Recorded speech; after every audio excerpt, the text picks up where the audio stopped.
सोचिए, एक ऐसा स्थान जहाँ ज्ञान की गूंज हर आंगन में सुनाई देती थी, जहाँ हजारों विद्यार्थी दूर देशों से हजारों मील की यात्रा करके सिर्फ शिक्षा पाने आते थे, जहाँ पुस्तकालय इतने विशाल थे कि जब वे जले महीनों तक उनकी राख से धुआं उठता रहा।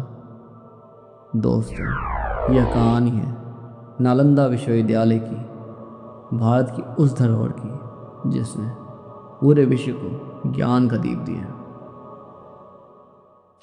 नालंदा विश्वविद्यालय की स्थापना 5वीं शताब्दी में गुप्त साम्राज्य के समय हुई। यह केवल एक शिक्षण संस्थान नहीं था, बल्कि एक पूरा नगर था, ज्ञान का सागर। यहाँ लगभग 10,000 विद्यार्थी और 2,000 आचार्य एक साथ रहते और पढ़ाते थे। विषयों में दर्शन, गणित, खगोल शास्त्र, आयुर्वेद, साहित्य, व्याकरण और विशेष रूप से बौद्ध दर्शन पढ़ाया जाता था। विद्यार्थी केवल भारत से ही नहीं आते थे, बल्कि चीन, जापान, कोरिया, तिब्बत, मंगोलिया और फारस जैसे देशों से भी लोग यहाँ ज्ञान की तलाश में आते थे। कल्पना कीजिए, आज से 1500 साल पहले भारत दुनिया का ज्ञान गुरु था। नालंदा का हृदय था उसका महान पुस्तकालय। यहाँ 3 मुख्य पुस्तकालय थे: रत्नसागर, ज्ञान का सागर, रत्नोदधि, ज्ञान की गहराइयाँ, और रत्नरंजन, ज्ञान की ज्योति।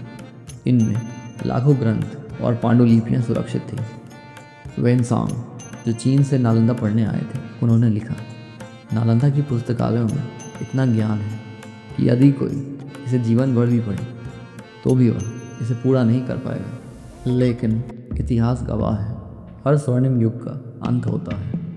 12वीं शताब्दी में तुर्क सेनापति बख्तियार खिलजी ने बिहार पर आक्रमण किया।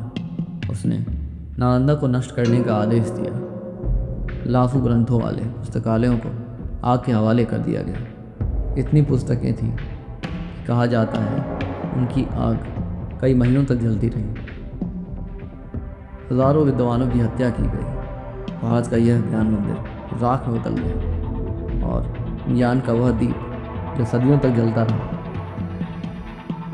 अचानक बुझा दिया गया था। लेकिन क्या ज्ञान को आग से मिटाया जा सकता था? नहीं। भले ही नालंदा को जला दिया गया, परंतु यहाँ पढ़े हुए विद्यार्थी चीन, तिब्बत, कोरिया और जापान में जाकर शिक्षा का दीप जलाते रहे। नालंदा की आत्मा जीवित रही, क्योंकि ज्ञान कभी मरता नहीं, वह केवल यात्रा करता है।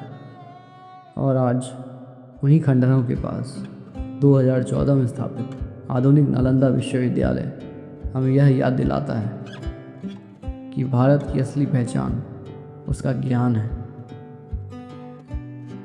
तो अगली बार जब कोई आपके सामने ऑक्सफोर्ड या हार्वर्ड का नाम ले, उसे याद दिलाइए कि नालंदा विश्वविद्यालय उनसे 1000 साल पहले अस्तित्व में था।